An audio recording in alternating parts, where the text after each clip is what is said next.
Pause that game. We're back with more Nerd Radio. Honestly, I hate working here. They are so weird. It's true, we are pretty weird. No arguments here. It's nerd. That guy screaming, I have asthma? I'm a vampire. Oh, I'm a vampire. I was like, why is he yelling? He's got asthma. No, that is Nicholas. It's kind of counterintuitive to yell, I have asthma. I have asthma! I have asthma! Just had lots of questions. Yeah. Like, somebody give him an inhaler then. Let's talk about some video games. We haven't gotten around to that yet here on this week's Nerd Radio. Let's talk about, first of all, modded video games. A couple of articles that I found over around the internet. Somebody hacked the ROM of the original Smash Brothers on the Nintendo 64, Super Smash Brothers, and added Conker from Conker's Bad Fur Day. Are you familiar with this game at all? I'm not familiar with this game. Really? Yeah. Because I feel like this game is right up your alley. So Conker's Bad Fur Day is right up my alley? Conker's Bad Fur Day on the Nintendo 64 was a game that took, I think, 2 years to make. Oh, boy. And originally, it was just going to be like a Super Mario 64 clone with a little squirrel, you know, and it was just, you know, it wasn't going to be anything special. And then somewhere like a year into developing it, they decided, what if we just make it an adult game? Like, what if the squirrel is running around doing Mario 64 stuff, but, like, what if one of the bosses is just a big pile of shit? Really? Huh. And does the squirrel have witty lines like D's nuts? Yeah. Oh, okay. Yeah, for sure. This is a game for James. Yeah. It really is. Sold me. Yeah, somebody online had remixed Smash Brothers ROM so that Conker was, and his chainsaw was a player. A chainsaw? He does. So a squirrel with a chainsaw fights a giant pile of poo. How did this game escape me all these years? I don't know. I don't know. Like, I've never played it, but I also was like, I mean, it's an adult game in Nintendo 64, and the Nintendo 64 didn't have a lot of adult games. No, they didn't have any adult type stuff. I mean, even the WCW versus NWO game, like there's no blood or nothing. Right. It was, yeah. I feel like that's still the era of video games are for children. Yeah. You know, like when that was still what was... especially a Nintendo system with an adult game. No, that's not happening. At the time, you've got PlayStation, and they're more than willing to put whatever they want on the PlayStation, Blood and Guts and the whole 9 yards. Yeah, they don't care. But not the Nintendo 64.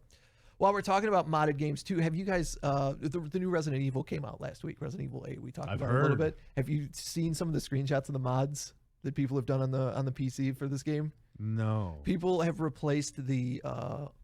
somebody replaced the zombies. What is the zombies with Barney, the purple dinosaur? Maybe did you finally I can play this game? I think I did. Okay.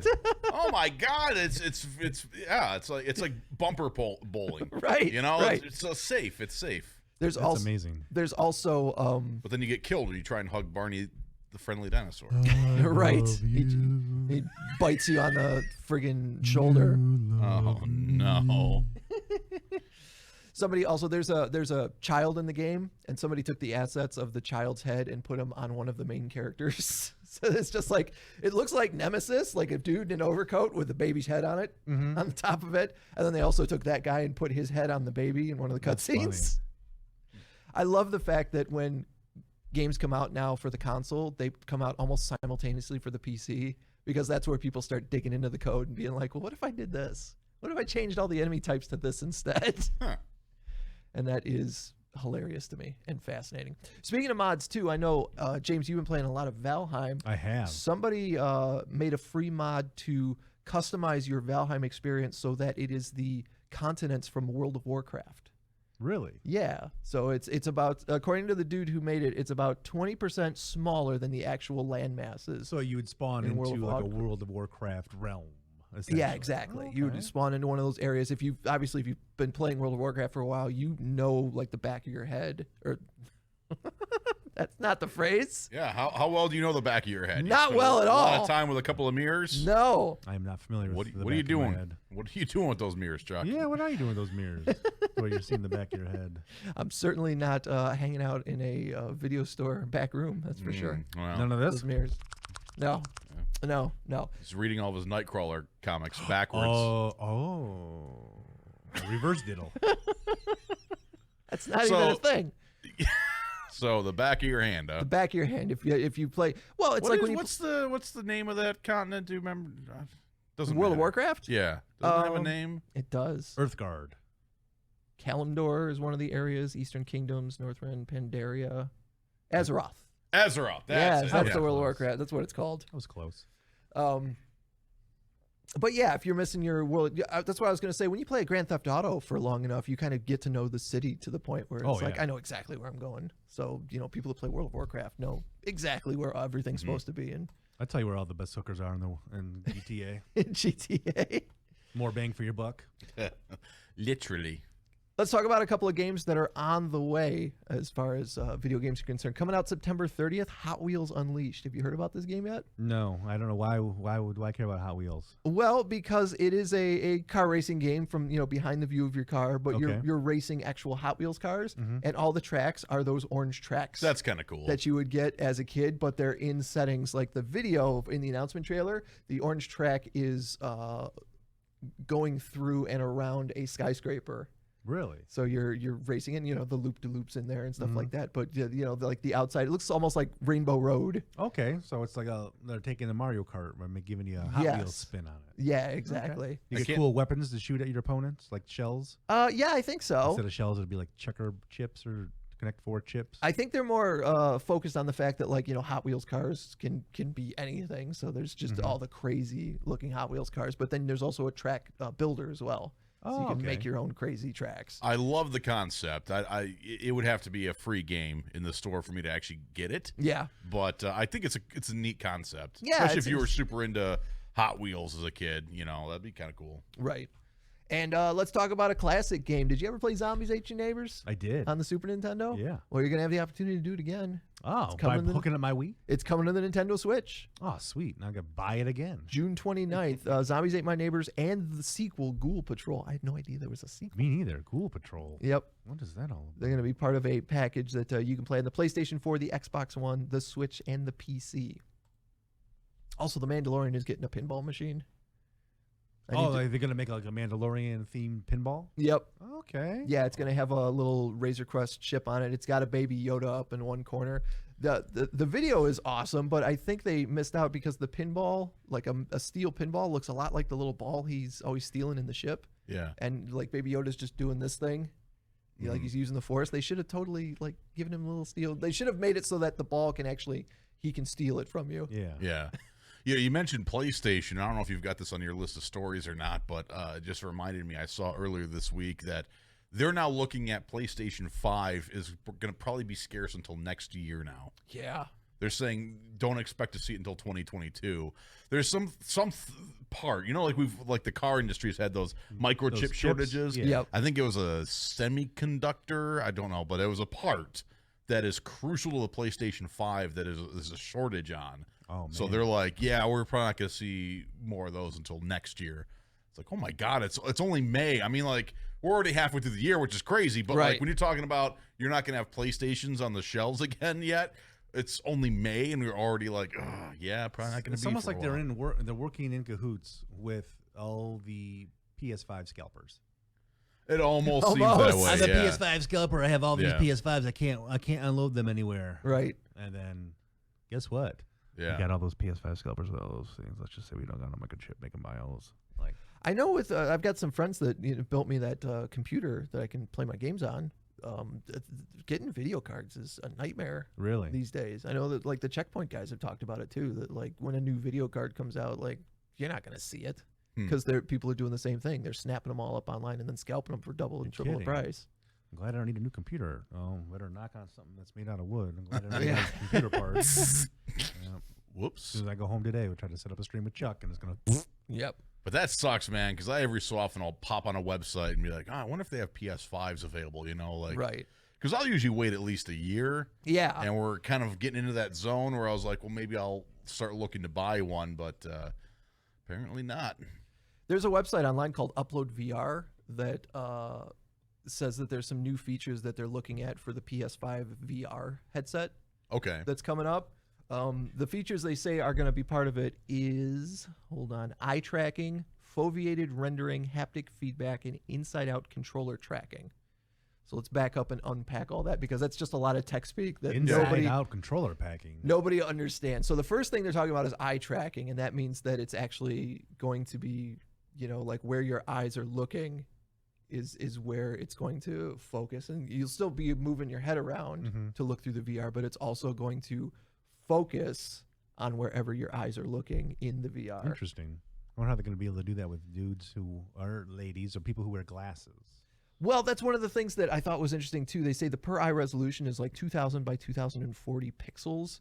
And the idea, it sounds like, with the eye tracking and foveated rendering is apparently a way for the computer to only render what you're looking at and keep everything else like ready. Like I guess normally with VR, when it renders like the Batcave in that one game or something like that, the whole thing is rendered. The computer's got the whole thing rendered so that at any time, whenever you look, it will be there. Gotcha. And the foveated rendering is for specifically so that the computer can focus on what you're looking at and render it in even greater detail. Okay. So that when you look over at another thing, it'll be a little bit blurry at first, but then it can focus in on it and make it look super real. They need to do more stuff like that, because we talked about it when James and I both got our headsets. It's like, it's super cool, but it's not quite there yet. Like that Batman game, as much fun as it was and as cool as it was, at the same time, you couldn't walk around. Yeah. It was like, well, I can get a different angle from over there, but you got to click a couple buttons and he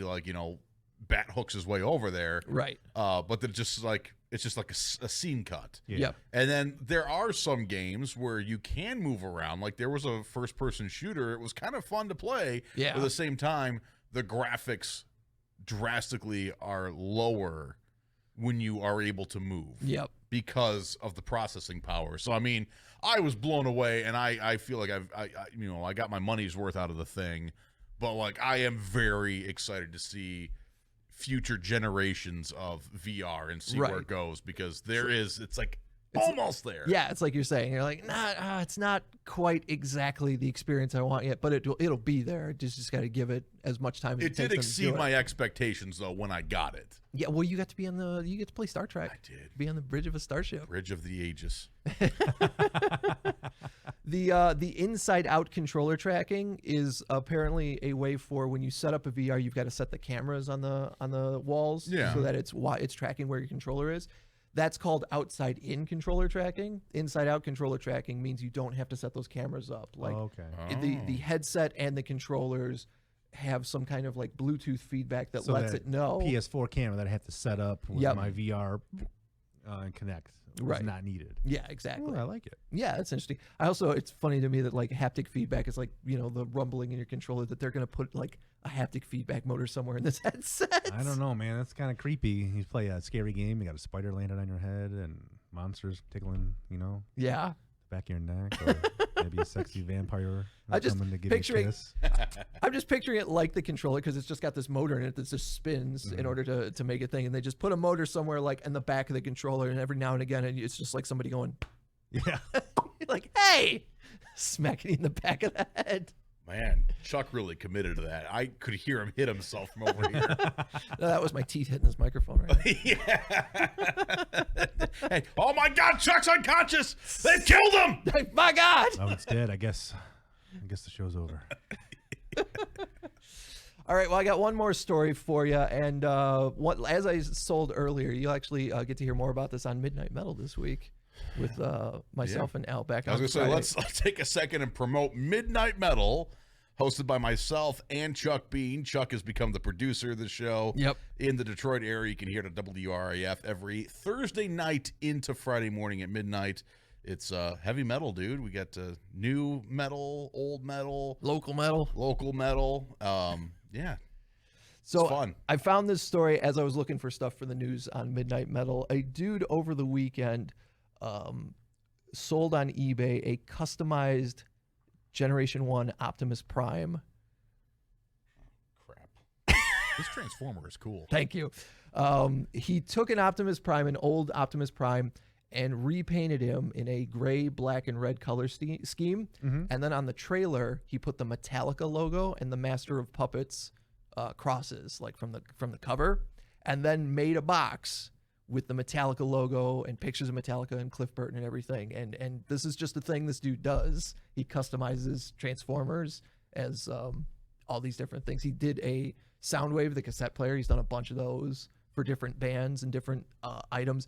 He sold it on eBay for $1,500. Really? Yeah. Somebody paid $1,500 for a Metallica Optimus Prime. Here's what I'm hearing is you are sneaking more goddamn Transformers content onto another one. And this time it's my show. Like this here is your show. Well, Midnight Metal is my show. Can't wait to hear Midnight Metal this week. But it's Metallica. Get ready for the sloppiest What's edit. your Metallica rule on Midnight Metal, Al? Does this Metallica. violate that? No, it's Master of Puppets. It's Master Metallica. Puppets, yeah. It's fine. It's inside the Metallica rules. It's outside of my Transformers are bunk rule. Well, No, you just said Transformers were cool. bunk, James, with a B. Oh, that's not with the S. I figure Transformer bunk would be kind of like motor oil. A little bit. A little bit. A little more viscosity, though. You remember in the cartoons they had the Energon cubes that they would drink out of? No, I don't. Yeah, it's just this pink liquid. Pink, okay. Oh no! You think it'd be pink? Oh. Right. Yeah, so make sure you're listening to Midnight Metal this week. Where do 101 Transformers WRF. come from? Like, how do they make new Transformers? Like, how On does Optimus Cybertron? Prime have like a Do you really want to know? like a lady Prime? I'm actually curious about. Has Transformer reproduction been addressed? Yes. It has. In the comics, it has. Absolutely. They They have genitals. they start genitalia? as a spark, and it comes from the core of the planet Cybertron. Sparks are grown from the core of planet Cybertron, and then they develop a protoform, which doesn't transform into anything yet. And then from that protoform, So that's like the little baby in the uterus. Right? exactly. Okay. They when they're a protoform and they're still learning about Cybertron and the society and everything like that, and then eventually they get to pick what form they want to be. Oh. There you go. Is it true that dubstep is the soundtrack of mating Transformers? I think it is. I cannot confirm or deny that.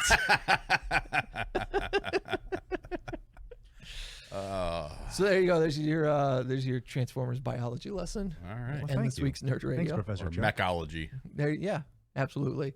Make sure you're following us on social media at Nerd Radio 101 and meet us back here on Checkpoint XP's Twitch stream Wednesdays at 11:30 in the AM and watch us record the show live. And of course, wherever you download the podcast, give us a rate and review. Let us know you love us. Hit us up on social media.